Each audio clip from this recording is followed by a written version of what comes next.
So I'm going to show you how to use Lexacom, and Lexacom is our dictation software. So this is your pop-up that you'll get with your Lexacom. If you click on this button, it like magic self-populates the patient details in, so you don't have to type it. Okay.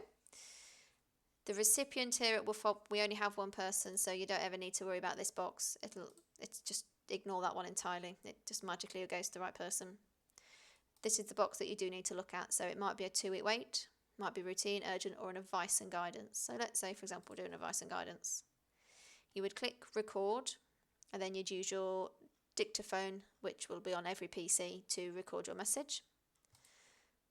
So we'll just do this, and just say this is testing, testing, 1, 2, 3. So that will hold my message. I could then send that, and it would go through to the secretaries. If you think, oh, I can't remember where I got up to, you can put it back to here, then click play, and then you'd hear the message from that point onwards. If you thought that was terrible, I need to redo it, you can redo and say, yep, I need to redo that. Or if you think, that's the wrong patient, I don't need to do that referral anymore, no thanks, just abort it, and then it gets rid of it entirely. If you can't remember if you've done one, you want to check, you can click on this button here.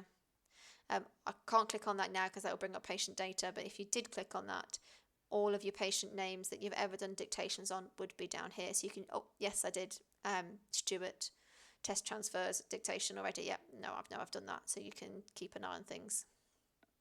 And that's how we use Lexacom.